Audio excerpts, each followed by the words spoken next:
did it. See, I told Rebecca, I said, hey, I'm holding the baby this time. You do the intro. And I said, give me the baby. Give me the baby. So I did the intro and held the baby. Yes, you did. This is Indigo, our little almost 4 months old? She's not quite 4 months old. Yeah, almost 4 months. So she comes to work with Rebecca every day and does her thing, which keeps changing because she's very awake and very active now that she's almost 4 months old. Yeah. So her big brothers are here too, because they come with me too. Yeah, but then I forgot the episode number, and I was like, oh well, and you had already taken over, so.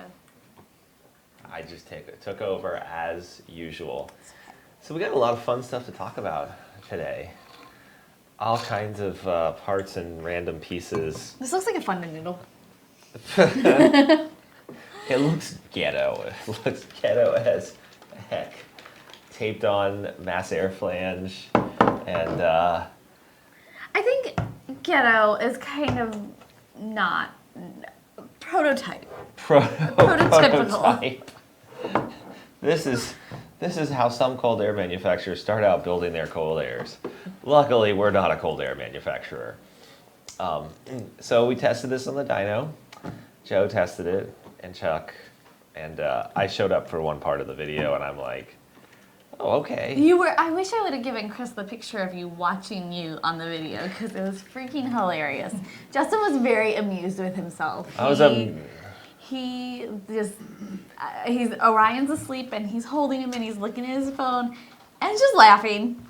Well, so I heard the cliff notes of the video from everybody, and then I actually watched it and got to see, Mike creating a calibrated vacuum leak to get the car to fire up. And Mike was gold. Yeah. Mike was great at it. Yeah, he was good, and Chuck is always good. Chuck's always. I think Joe was a little, I'm having to tune this mass air transfer function the wrong direction because somebody put, is that a 3-inch pipe?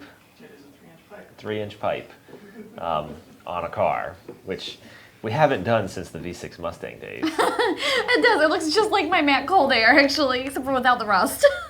And for reference, my V6 Mustang had at least a 3.5-inch piece of pipe with a K&N sticker on the pipe, on the plastic pipe. My Matt Cold Air was the saddest story ever. I bought it at the missing parts, right? I bought it at the Turkey Rod Run. They sold it to me for some different application, even though it said that it was for a 94, 95, 3.8. Right. And then I told them, and I'm broke ass Pizza Hut. You were 16, you were making your car payment working at Pizza Hut. Yep. And going to school, I was doing dual enrollment, so send me the right parts, please. They sent me. This is not the time that they told me that they wanted to talk to the guy that was working on the car, because I was the guy that was working on the car both times. That was when I was putting my Steeda Tri-X, and they wanted to talk to the guy that was putting in the shifter because they were sure that he was doing it wrong. I wasn't doing it wrong. They sent me the wrong shifter. Oh, man. But yeah, cold airs. Oof. So this is a proper cold air for an 18-up Mustang. It's an actual 120 millimeter mass air housing size, which is 5 inches versus 3 inches. And it made 44 horsepower. Was that what it was? Yeah. Over the AutoZone cold air? Yeah. Kind of makes a difference. Oh, good God. And that was just apples to apples. That wasn't even going as far as Joe could. Oh, okay. Gotcha. I like Jesse's disclaimer in the beginning, too. Don't do this. This is dumb. This is dumb. Do you want me to go through and start reading some of the comments? We can start conversing with people. Hold on, I just need to do some cleaning. Go for it. I don't like it when you throw things. There was nobody there to hit. Are you good? Yeah, he's done throwing things. I'm trying to see. I'm looking over. So just some general comments here. Redline Riot says, "What's up, VMP?" David Sosa says, hey, how are you guys doing? What a Hey. cute baby. Hey. Thank you. I made her. Tyson says, I love the intro to Burnout Box. Thank you. It's actually, I can't take any credit for it at all. It's all Brian and Chris. Travis Schott says, what up, VMP? I got my license plate surround in the mail yesterday, and it's already on the Stang. Cool. Awesome. Nice. Who makes the best lower manifold on the market if you're going to upgrade? Ooh. Well, we do. And we're finalizing the design right now in conjunction with MFP Australia. We're talking probably about, we are talking about supercharged lower manifolds, and I know that's been a point of discussion. So we could talk more about that in the future. But yeah, that's where we're at with that. Chuck Carter says, I'm going to start on fabbing up the headers next. I think that's a great idea, Chuck. I was going to say I'm good on headers because I've got them for the new car. But you know what? I don't have anything for the old car, so get to it. Yeah, we'll give, what do we need to give Chuck to make headers? Maybe some, Dryer ducting? I don't know. dryer ducting, Weldells, maybe galvanized pipe from the hardware store. Though if he welds that, he'll kill himself. Well, I like them, so let's keep them around. Yeah. Anyways, another story. Brady says, I'm about to supercharge my 13 GT. I'll probably wreck it because I'm going to slam the hell out of the throttle power, slam it in fourth gear at 100. Don't wreck it. Yeah. Please. Like that's not actually a plan. Not a roadmap to success there. Redline Riot says, hey, so I bought BBK 1 7/8 headers off my friend for $150 because he didn't want them anymore. Should I put them on my boss or sell them and save $1,000 for cooks? So, interesting story. When I took the BBK headers off of Rebecca's car, a bunch of rust fell out of the inside of them. So as long as they're not rusted through, I think they're perfectly fine. Yeah, I'm fairly pragmatic when it comes to headers. They're tubes that transmit exhaust, but rust is no good. Bry2K's TV says that cold air intake is like a flea bay reject. Flea bay, yeah. Travis Schott says the calculated vacuum leak was such a gold move. Advertised 30 horsepower gains, I bet. Let's see what else we're seeing here. Hi from Puerto Rico. Hi to Puerto Rico. Wow.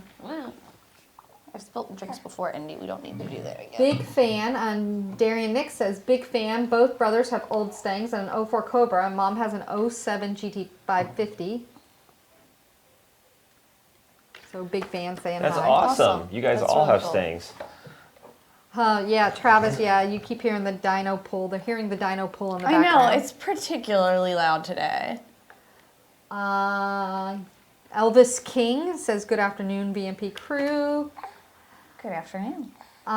Travis says, don't forget the AutoZone header flanges for Chuck to use, Justin. Oh, that's a good idea. That's a good idea. I feel like Chuck could be stuck under his car on a lift for a long weekend and just oh, I got these flanges, I got this pipe, and I got a welder. What do I do to make my own headers? And it could be very demoralizing for him. John Hartman says hi. Hey, John. Hey, John, I know we need to talk soon. Let's see what else. I have some awesome pictures of something that just got finished up that I just sent to Chris. So he's Okay. going to download those and we're going to show them to you in a little bit. Okay. Ryan wants to know, what's the baby's name? Her name's Indigo. Indigo Louisa Grace. Redline Riot wants to know what Mustang is on the dyno that he heard in the background. I didn't I don't even know. look at the dyno. Is it? Let me look it up. I don't know what's on the dyno right now. I'd have to look. 13. It's Calandis Morgan's Oh, yeah, it's 5 liter. 1314 GT with a Gen 3R. Just kind of showed up on it, I noticed. Where's VMP based at? We're in New Smyrna, Florida. Let's see here. We have a couple questions. David says, so I live about 15 minutes away from VMP, just for location reference. I'm going to be running my Mustang on E85 and was wondering if you guys know the easiest way for me to get E85 for it. Should I always just pump it from the station, or do you recommend storing some at home? And do you know of any stations in the area or the best way to store E85 at home? It's all about E85. All questions which we have answers to. Yes, we've actually done all this. Yeah. I feel like E85 is in our area pretty readily accessible comparatively. Like it used to be. God, I feel like didn't we have to a long time ago go up to like Live Oak? Was that where Downtown Orlando. No, a long Oh, in time like ago. 2009, we got Yeah. some fuel from First Coast Biofuels Oh, that's what it was. It was in Lake City. yeah. On the way home from a trip, we filled up a couple barrels. Yes. So then we used Crazy. to go to downtown Orlando and fill up every container that we had. And then we got a station in Daytona, and I feel like that's like if you're 15 minutes from us, that's probably totally sufficient for you. Yeah, there's a racetrack in South Daytona on Bevel Road, like 400, and it for some reason it doesn't always come up on like Google Maps if you try to look for a racetrack in that area, but it's there. It's really new. Yeah, and I went over there and filled up two 55-gallon drums with the 85 a month ago or so. We were doing I that. filled up a couple drums there. Yeah. So, I mean, in Florida, it doesn't get real cold, so E85 seems to be like happier. You don't have to worry about the water and the corrosion issues, I feel like, when it's a warmer climate. And so as long as you go through it in like 3 to 6 months, I would not be afraid to store it. And for what it's worth, I use the $20 plastic pumps because the E85 will corrode most like nice pumps. You had talked a while back about Rebecca's cage in your car being custom and hidden under the interior. Do you have pictures of that, or can you talk about it? I wanted to have something like that done too. We have a video. We have a bunch of pictures and the video, so we can leave the link to the video. It's my 8-second run video. What exhaust do you recommend for the 18 Mustang? We have Dynatech headers on our car. We also sell Kooks and pretty much everybody else, so we can get you whatever you like. Mark says, hi guys, on Track Attack, What's when that? you were using pump gas and boostane, what was the max amount of boostane you were using? Pulley size, max timing, and what was the power output? So it was too much, and too much. I think the tuning department gets a little flack from that video because Track Attack, the stars pretty much align for Track Attack on a regular basis. So the factory fuel pump with a booster and ID 1000s all held up because you figure gasoline-based fuel, you really don't need that much of it. I ran 23 degrees of timing. Don't do that. I ran a whole can of boostane, and I ran an 82, would be equivalent to an 82 millimeter upper. So we'd like to see you more like 800 to 850 max if you were going to try to replicate that same deal. Yeah, that's kind of the story. Travis Schott came back and said, tell the guy that's asking about the E85 that there's an app called Alt Fuel. He's like, I've used it to find E85 stations and directions to those gas stations. So Nice. if you didn't know about it, could be interesting, especially if you're traveling. Let's see what else. Sean says, what's the limit of a Stage 2 Roush 2 kit on a 16 GT? And would DW95s or ID 1050s be needed if staying with 93 octane? Or is a VMP Gen 3 needed to make 700 to the wheel? So that setup, the way it comes, it's good for about 600 wheel because the injectors are too small. you always need bigger injectors. I mean, not always. Kinda, but not always. On a Coyote, 56s are good for like 650, and then anything 700 wheel plus, you want like 1,000cc injector, like you mentioned. Topper Harley says, what could possibly cause an idle surge at idle on a 13 GT500 once warmed up? Stops when moving, then comes back at a stop. It's hard to say without any data points on that GT500. It's just hard to say. Did you want to add anything else about the previous Oh, I was just going to conversation? say a Gen 3R would be an easy way to make Yeah. that 700 you want. Gen 3R will make 700 like more easily and more efficiently than a 2300. Yep. Is there much you can do for low end on a Boss 302 intake swapped 5 liter? Put a power adder on it. No, there's really. The first time I drove a Boss 302, I noticed that it had less low end torque, but just rev it out to 75 or 8, and you'll never drop below 5, and you have plenty of power. John Hartman came on and said you can always use Gas Buddy as well. It's handy for finding specific fuel types also. Interesting. I think maybe that's the one that we've used. I don't know. I know we've used one of the apps. I know we used Gas Buddy quite a bit in the past. I didn't know about the other one, but I haven't used Gas Buddy recently, so I didn't know if it had alt fuels on there or not. How high can you rev a ported 18 Manny with lockouts?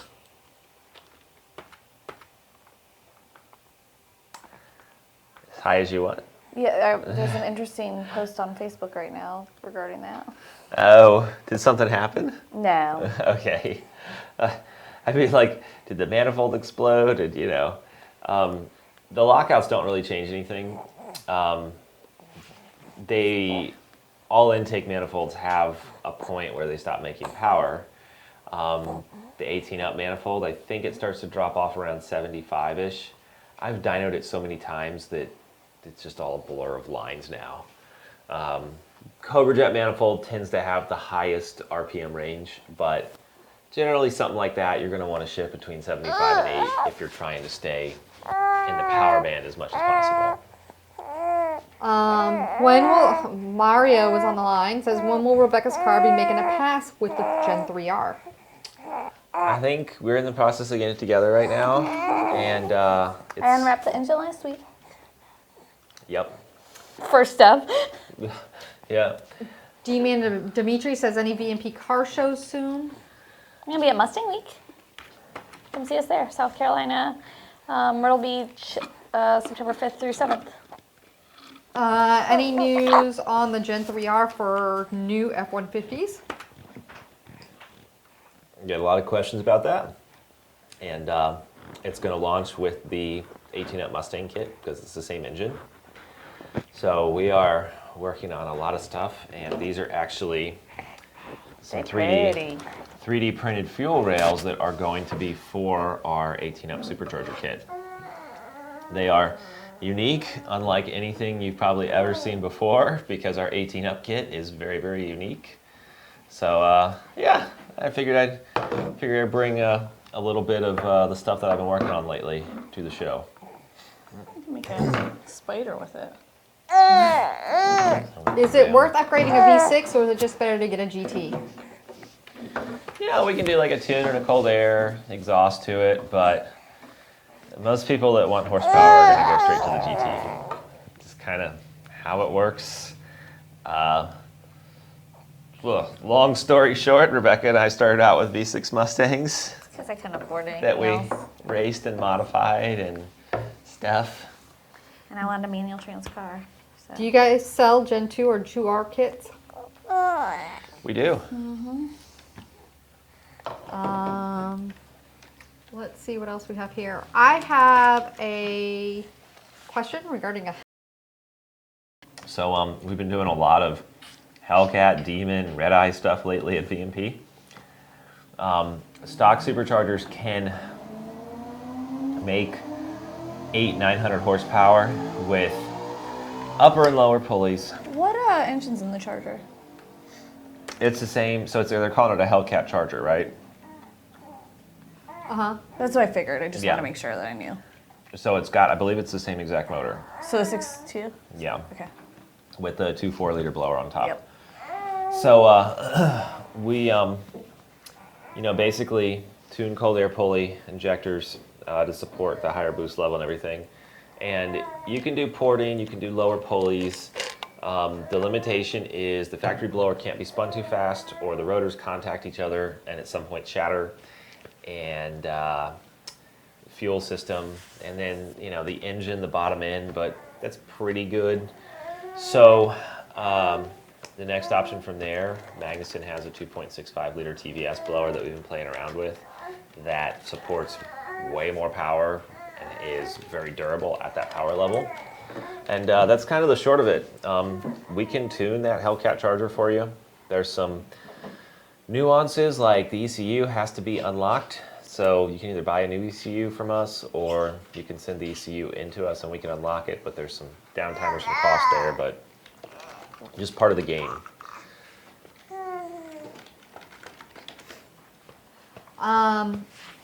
What? The stream seems to be spotty. It seems to be going in and out for people. Oh, so no. I was sitting here looking at the comments. It went down for a few seconds, but it came back. Okay, so good. It seems to have happened a couple times. So I'm kind of keeping an eye on it. The Red Line Riot says, I have a solution for the Boss intake manifold. Buy a Boss 302 and drive on the track key, and have noticed that it is better down low than a regular Coyote. So all the track key does is open the throttle quicker, basically simulate giving you more gas, so you giving it more pedal, so you don't notice the lack of torque. Drive-by-wire is really fun. Sorry, Carrie. No, you're good. I'm just looking here to see. So Louis would like to know, with a ported 18 manifold, sweet spot would be 74 to 7,800, or would your personal opinion be on shifting points? Up around there, yeah. Some F-150 guys on forums are looking for a way to put a limited slip on their Super 8.8s. What did it take to put the Mustang track lock on your truck? Any recommendations? We've done that once or twice now. So you basically just have to use the carrier, the whole carrier assembly, with the spider gears, the clutch packs, and all that stuff from a Mustang with 331 gears or higher, and just swap that into the F-150. Now, when I say 331 or higher, it's got to be that'll basically put you into a manual Mustang, unless it's an auto with the optional 355s. Just because the base model automatics with the 315, the ring gear has a different offset on the carrier, so it won't fit. Little weird nuance of Super 8.8 rear ends. Bright2K says, I have a friend with a pro-charged Viva. He said he had to spend a bundle to build the block. He always says he should have got a V8. Gotcha. How much horsepower do you think I will make with the Gen 3 88 millimeter pulley, 93 octane, and off-road exhaust on a 17 Mustang manual? You should be able to make a solid 675 to 725. It really, we see this at the shop all the time. A lot of times it just comes down to how good of quality the 93 is. And if your car takes, 16, 17, maybe 18 degrees of timing, then you're going to be in the sweet spot horsepower-wise. But, you got off-road exhaust and you got manual trans working for you, so it should make at least 675. And with that said, you are pretty well caught up on comments and questions. She is very, very busy today. Vocal, talking to me. I talk to her and she smiles and makes faces at me, and all the fun parts of having a 16-week-old. So. Oh, I thought you were talking about me. When you said that she smiles and makes faces at you. And she flicks me off sometimes and other random things if I make her mad. So You always tell Eddie that she's spicy. She got it from somewhere. Yes, she does. She did. I got some new parts on the table here that just arrived a couple days ago. The new line of VMP monoblade throttle bodies for 05 to 14. This is one of the smaller ones. Joe has one of the larger ones because he's doing testing and R&D on it. But this is essentially, this is the same size as the old Cobra Jet CJ monoblade throttle body that was discontinued. So we are bringing it back. It has some little changes and improvements that are going to make it easier to tune. It's going to require couple of special settings that we're going to get all the tuners up to speed on so they can make sure they change that in the software. A lot of these settings we've had to have the tuning companies add to the software, so fun stuff, but it's all there now. So yeah, these are getting tested and R&D'd on, and they'll be available for sale in the next week or so. Put it over here, please. Okay. Thank Do you you. want to play with it? I do. Is that a new pulley? That's the one from last week, Yeah. the cup holder sized one, Oh, okay. when we were Very large. joking about. Extra large pulley. So who's watching that is planning to go to Mustang Week in 2 weeks? I am. It's 2 weeks, right? I don't know. Yeah, something like that. Here's a question that just came in. It says, is supercharger off my Hellcat actually worth something? If so, would I be able to take it off, sell it to you, and do a custom build like a ProCharge or twin turbo Hellcat? So we would do more of like supercharger swaps if you wanted a full-on engine or a turbo build or whatever. I would have you talk to Mario at Gearheads Fabrication. They're down like in the Stuart, Florida area on the East Coast. But yeah, and I'm sure you could find somebody to sell your stock supercharger to. Topper Harley wants to know about the throttle body. He says, will the drivability be the same as my twin 67 on my 13 GT500? So we have done some things to make these a little bit smoother, but they're going to be inherently not as smooth as a twin blade. Do you see? There's one blade. But honestly, it's not that big of a deal. I remember when GT500s first came out and all the monoblade stuff was a big deal. Like, I feel like, I don't know, maybe I'm not perceptive or maybe my expectation, but like, I drive my car wherever. Yeah. Big old throttle body, doesn't bother me. Like, yeah. It is what it is. It's a street car that wants to be a race car. Expectations are where they should be. You gotta be willing to compromise. Find that middle ground. And I think this is a nice middle ground because we did do stuff to make it not a pain in the butt to drive. Yeah, like this is the smaller of our two monoblade throttle bodies. There's an even bigger version. Regarding Mustang Week, Sinsplat says, wish I could, but my car's not going to be ready. So we'll be rolling into Mustang Week Thursday afternoon with the whole VMP crew, like 5 of us plus Indigo. So. And one of our other children is vying to go too. Yeah. We asked them to submit applications. We have 5 other children, and I think 2 or 3 other ones are technically in the running to go if they want to work the show with us. And we're caught up at the moment. Cool. So, and we unfortunately, Rebecca and I will not be on Burnout Box next Thursday, so we're just leaving it up to the shop to get Burnout Box done. And Rebecca is starting her doctorate degree in Pennsylvania. That's where we'll be next week. I told you, nobody cares about that. Yeah, I know. I care. But, Well, I would care if I were you too. That's what I said too. I said I care. Is the order for the 20 GT500 confirmed? Yes. And I hope it gets here ASAP, but I'm not holding my breath. I hope it does too, because I'd like to see what color you ordered. I was going to say, Oh. Rebecca, did you? Rebecca knows what color I ordered. So go. Maybe I do, maybe I Oh, she's gonna play. Is it going to be black? Did he concede and be black? don't. I don't know. You do.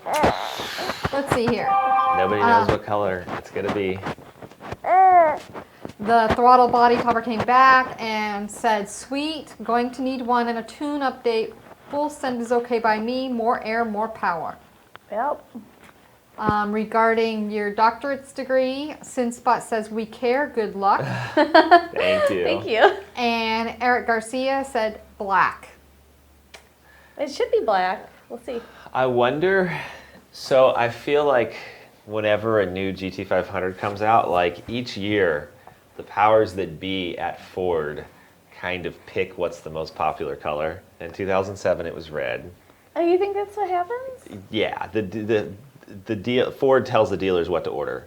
They tell them get a bunch of this package. So that black one we had, a 13, it was like all of them were like that, and then 07, all of them were red with white stripes. I'm trying to think if I can think of a red 13, like just off the top of my head. I can't think of somebody, and I can't. But I can think of black ones. And, yeah. So for 2020, like what's gonna be What's the color? The dominating color. The gotta have it color. Because there's what are they calling the green color in 2020? I don't know what they're calling it. I Yeah. know. But I really liked the license plate for the car that they had in D-Shirk's. Oh, I didn't see that one. You did. I pointed it out. I pointed it out on Burnout Box, and it was Giggity, GHIGGITY. Yeah. And I like that a lot. I'm easily amused, y'all. And where I'm going with this is that I hope the color that I picked isn't the color that everybody else picked. But does it matter if it is? Because, like, I've got... Grabber lime. It's called grabber lime. Lime. I don't know if I even like the name of that. Victor wants to know what's the estimated delivery date of the GT500. None of us here know, Victor. It's a secret. It's like me and library books and having babies. Painted stripe, vital stripes, or no stripes? I am totally a fan of no stripes these days. I am a no stripe person as well. Always Yeah. have been, always will be. We had 2 GT500 with stripes, kind of over that at this point. Cody would like to know, at what RPM would a Gen 2 VMP stop making power on a 14 5-liter? It's really a function of the boost and the engine setup, but I mean, usually most stockish Coyotes around 7 or 75.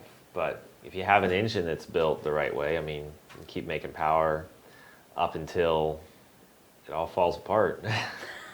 Did anybody hear about the new 10,000 RPM rev limiter patch for the Gen 1 Coyote computer? I did. Yeah, somebody over here is going to be trying that out. Maybe not quite to 10,000. We'll give it a healthy 85, 9. Like, I'm listening well before I'm looking for the shift light. It is going to be so hard to get used to that. Like, window shift, it's got to be time to shift. What's your engine sound like at 9,000 RPM? But it will be so great for your car to not have to sit on an 8,200 RPM rev limiter. Oh, for sure. It's going to take me getting used to it. Yeah. Topper Harley says, I have a feeling the black or orange will be the designated survivor. Black. I feel like lime green is like too much of a shock to the system. So yeah. And I don't like the orange, unfortunately. I'm so sorry. I don't either, but I wonder if it'll be the popular color for 2020 GT500. And I wanted a comp orange car. Cody, who was asking about at what RPM would a Gen 2 stop making power, says built motor, trick flow valve, spring, stock heads, and cams. The stock cams are really You're limiting. determine the power. Hey Chris, you want to cue the ported Gen 3R pictures? So this is something we worked with on Joker's Performance recently. This is a fully ported secret sauce, aka Stage 3 Gen 3R that has had a combination of CNC and hand port done to it. And I don't know if I'm supposed to show these pictures publicly, but Brett sent them to me, and they're freaking awesome. So I guess you'll know soon enough. yeah, and this is actually going on John Lund's car. He had one of the earliest Gen 3Rs, so we had to kind of take it back. And now we're replacing that for him, and it's going to be awesome.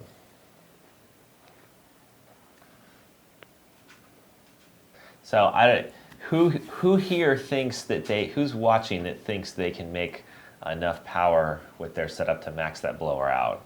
And how much power do you think it'll make? So yeah, throw some comments out there and we'll discuss I that. can do it justice. I don't know that I can max it out, but I can do it justice. You could do it justice, okay. This is like Rebecca's car, it's going back together. Her older car, like this is the first time it's ever had like what I would say is a true bad arse race motor. Like a performance motor, not Yeah. something that, yeah. Like her motors have always just been off the shelf parts, off the shelf cams. And some of that was by design. We wanted to see what Yeah. those parts could do, so that when we are, helping other people build cars, we can say these are the options, these are the limitations, these are, there is a method to the madness. So Daniel Wilson came back and says 1300-ish. Yeah. John Lund's car made a 1250 rear wheel horsepower SAE with a Gen 3R Stage 3 before. And there's going to be some other tricks up the sleeve and see what it can get out of it. So I don't know if I'm saying this correctly. I don't know if it's Cohen or Keon Cohen. So forgive me if I say this wrong, but I'm just going to call you Cohen. It's Keon, first name. Last name is Cohen, Kohen. So I'm not sure, but he says if I can put it on my Hellcat, I'd love to see 1150. 1150, yeah. Hellcat with a built motor and a 2650 will do that. I mean, really a Hellcat with, there's a lot of blower options out there for the Hellcat. Of course, we prefer the TVS 2650, of course. Jared says congratulations on the baby guys. Thank you. Can I buy a Trinity blower for my 12 GT? Not for a GT. The most comparable thing to look at would be our Gen 2R kit. It's a slightly better 2.3 liter supercharger. That's going to come with everything to bolt that up. Travis says if the grabber line looks anything like Stang Mode's car or the lime color on the Challengers, then it should be good on the 2020 GT500. I think it's pretty similar. Topper wants to know, wouldn't some spray help the temp? So you'd need a lot of bottom end to hold up that end of the bargain for 1600 plus. Oh, 1600 plus. I mean, you can always spray stuff, but 1600 out of any of these modern engines is a little tough. The only way to use a GT500 blower on a 5 liter is a Department of Boost manifold kit that allows you to use the GT500 blower on the 5 liter. Yeah, I almost said that, and I almost corrected myself and said that, but yeah, he does have an option. And with that said, you're all caught up again. We're pretty caught up. Well, I think we should pretty much wrap it up here. Carter, you want to say bye-bye? Yeah. Isn't it only 2:15? It is 2:15. Yeah. We had a pretty 2:16 good now. show. We talked about the upcoming, we gave you a little teaser of some of the parts for the upcoming 1819 VMP supercharger kit. And you get to see our new throttle body and learn about some of the stuff that's going on. So, Carter, you want to say hi? Hello. And with that, make sure you like, subscribe, and share. And check out that Bad Idea Cold Air video we did. Wait, that's my turn. Oh, okay. Sorry, Carter. Something to touch on? Oh, Please subscribe, and share. Thank you for watching. Yeah. Bye. Have a good day. Trade-in program. Someone wants to know real quick.